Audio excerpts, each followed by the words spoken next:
Yo les amis, j'espère que vous allez tous très bien, super content de vous retrouver pour une nouvelle vidéo. Et alors aujourd'hui, comme la semaine dernière, je vous ai préparé quelque chose autour de ma chronique hebdomadaire pour l'émission Super Sunday de LN24. Lundi dernier, on l'avait faite sur Lukaku, je vous expliquais aussi un petit peu les détails de ma collaboration avec LN24. Aujourd'hui donc, on s'intéresse à Zlatan, on s'intéresse à la manière dont il a fait évoluer son jeu pour continuer à durer, on s'intéresse à son début de saison hors norme. Alors pour le programme, on va commencer par la chronique en elle-même, la chronique que j'ai présentée dimanche. Ensuite, on fera un petit retour vers le futur, un retour vers le présent actuellement, et j'évoquerai les quelques éléments que j'ai pas pu intégrer dans mon intervention simplement par manque de temps. Et enfin, on terminera par les débats en plateau qui ont suivi la chronique.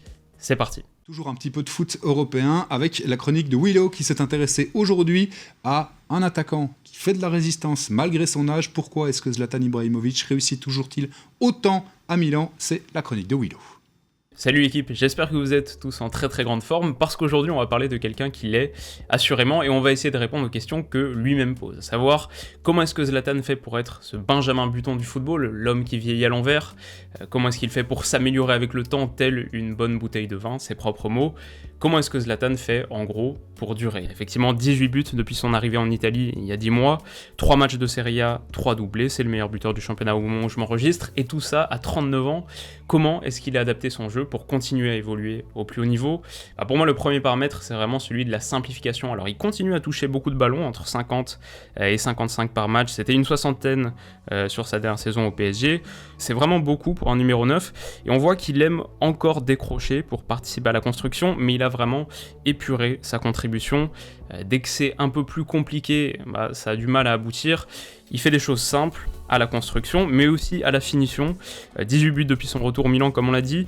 14 en une touche de balle, les 4 autres c'est en 2 touches, il y a aussi 5 pénaltys dans le lot. Et puis peut-être le dernier point qu'il a simplifié, c'est sa contribution défensive. Alors ça n'a jamais été une de ses grosses sphères d'activité, mais là on est quasiment dans l'inexistant. Il est totalement au repos quand les autres courent, et voilà, il gaspille pas d'énergie sur cette phase du jeu. Alors voilà pour la simplification. Ensuite je dirais qu'il y a une deuxième zone à explorer. Pourquoi est-ce que Zlatan continue à durer? C'est aussi parce que il a beaucoup d'expérience et il sait utiliser son métier. Il a une compréhension de ses qualités naturelles qui est évidemment super utile. Toujours autant chercher en point d'appui, que ce soit dans le jeu, où il fait parler son mètre 95 pour s'interposer même entre deux défenseurs centraux, superbe qualité de remise, et avec Rafael Leao qui tourne autour de lui, ça donne des situations très intéressantes pour le Milan. Donc toujours autant chercher en tant que point d'appui dans le jeu, mais aussi sur touche, où il est vraiment devenu le référent principal du Milan AC, quasiment toutes les touches passent par lui, et ça aide à faire progresser le jeu. Là où il est aussi conscient de ses qualités, mais peut-être surtout de ses défauts, c'est qu'il sait compenser son manque de vitesse. Alors là on le voit partir dans le dos du défenseur, il a un 1 contre 1 contre le gardien à jouer s'il arrive à négocier ses 30 mètres de profondeur. Quelque part, il l'abandonne assez vite, il sait qu'il ne pourra pas battre son vis-à-vis à la course, alors il temporise, il protège bien son ballon, et il réussit à attirer une faute, presque comme au basket, il réussit à attirer la faute du défenseur, se laisse tomber, là aussi avec beaucoup de métier, parce que le tacle est réel, mais peut-être pas suffisant pour le faire tomber immédiatement, il se laisse tomber, obtient un penalty, qu'il convertit lui-même, au final ça fait but, même si c'est pas nécessairement de la manière dont on imagine, mais il a réussi à dépasser sa déficience de vitesse. Il le fait aussi en partant beaucoup à la limite du hors-jeu, et 3 hors-jeux par match quand même depuis le début de la saison. Alors voilà en gros ce que Zlatan a changé pour continuer à durer au plus haut niveau. Certains argumenteraient que le plus important c'est peut-être ce qu'il n'a pas changé, en tout cas c'est ce que pense Paolo Maldini, directeur sportif du Milan. Il y a des choses dans le foot qui ne changent pas, et ce que Zlatan nous apporte c'est une attitude par rapport à la compétition qu'on n'avait pas, c'est une rigueur à l'entraînement, l'envie de toujours se dépasser et d'être un compétiteur absolu à l'entraînement notamment. Ça on en avait besoin, surtout dans un groupe qui est aussi jeune que le Milan AC, une moyenne d'âge très basse, beaucoup de jeunes pépites à encadrer, donc ce côté leadership, il l'a toujours, on le voit d'ailleurs dans le fait que, et ça non plus ça n'a pas changé, personne n'ose lui reprocher ses bêtises. Là au premier poteau il rate sa déviation, ça donne le but égalisateur de l'AS Roma, derrière tout le monde se regarde un petit peu même si on sait qui est responsable. Ce qui n'a pas changé c'est aussi sa très bonne vision et sa très bonne lecture du jeu. Alors là je trouve une action super intéressante où il va décrocher pour libérer de l'espace pour Leao, on le voit parce que il cherche du regard son défenseur, vérifie quelque part s'il l'a emmené avec lui, et manifeste aussi par le regard la zone dans laquelle Leao devrait se projeter pour profiter de cet appel un peu déguisement. Finalement, cet espace dans le couloir va se refermer, mais il a attiré son vis-à-vis, qui mord à l'hameçon, et ça ouvre un espace pour Théo Hernandez. Donc sa lecture du jeu, sa compréhension de l'espace, et du coup ce qu'on commence à comprendre quand on braque le projecteur sur Zlatan, c'est que derrière son envie de toujours toucher le ballon, toujours attiré par la construction, je pense que c'est sa manière de rester dans le match, mais derrière cette envie, il y a aussi le désir de comprendre la rencontre, de sentir le pouls de l'équipe qui défend, d'en prendre la mesure et d'avoir plus d'informations sur les espaces qui peuvent se libérer par la suite. Là aussi, on ressent donc sa vision du jeu et son intelligence, c'est un critère fondamental qui lui permet de durer. Alors voilà, maintenant la question qui reste à éclaircir pour Zlatan, c'est sans doute jusqu'à quand est-ce qu'il pourra durer. Il faut dire que sur certaines situations, on ressent vraiment le poids des années. Ici par exemple, il n'a pas la mobilité pour vraiment jouer ce ballon en profondeur, les articulations sont lourdes, il est obligé de dégager en touche dans une situation où un autre joueur aurait pu sans doute se retourner. Il n'est pas le seul à détenir les clés de cette question aussi, son contrat expire l'été prochain, donc à voir de quoi son avenir sera fait, mais s'il jouait au-delà des 40 ans, il rejoindrait un panthéon assez extraordinaire de 3 joueurs qui ont évolué en Serie A, Totti, Zanetti, Maldini, tous ont pris leur retraite à 41 ans.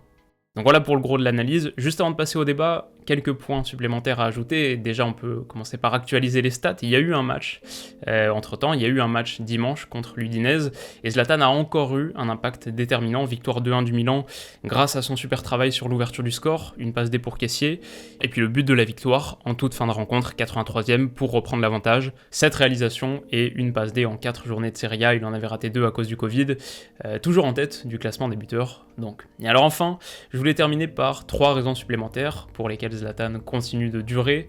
La première, je pense qu'elle est à trouver au niveau de son aura médiatique. Alors c'est évidemment secondaire, la raison pour laquelle il continue de jouer, c'est bien sûr son apport sur le terrain, mais l'image qu'il a cultivée avec soin en cours des années, sa personnalité XXL, je dirais que ça aide un club à prendre le risque, ça aide un club à franchir le pas de recruter un gars qui a 39 ans, à minima, parce qu'il peut y avoir des externalités positives d'un point de vue économique. Alors bien sûr, les fameuses ventes de maillots, mais même au-delà, il y a juste à regarder le nombre de vues que font les résumés du Milan AC sur la chaîne YouTube de la Serie A depuis qu'il est là par rapport à avant. Il a autant de followers que son club sur Twitter, 5 fois plus sur Instagram. Bien sûr, c'est pas le plus important, mais disons que dans une carrière, et dans une carrière qui dure depuis un moment maintenant, ça peut jouer. Alors la deuxième raison ensuite, c'est que malgré son côté arrogant, provoque, malgré sa personnalité haute en couleur, tout ce qu'on voit à la surface, il y a derrière, il y a au fond un énorme bosseur qui se déchire à l'entraînement, qui est plus humble sans doute que ce qu'on imagine, parce qu'il sait qu'à son âge, il doit travailler 2 fois plus dur, pas 2 fois moins. Et donc enfin, à mes yeux, le troisième secret supplémentaire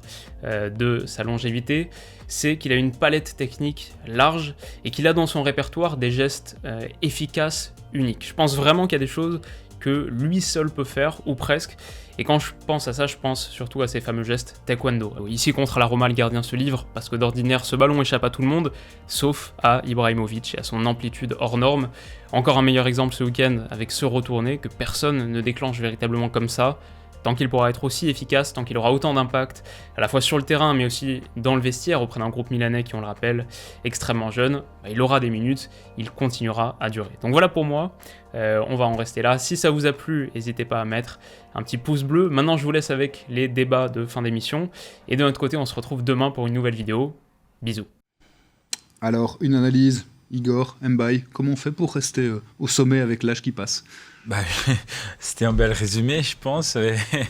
Mais écoute, ton corps, c'est ton instrument de travail, donc il faut tout faire pour le maintenir. Oui, le secret, c'est le travail aussi de faire des bons choix. En allant à Milan, tu joues avec des coéquipiers qui te connaissent, c'est-à-dire, il a parlé de profondeur, on ne va pas commencer à te lancer en profondeur aujourd'hui.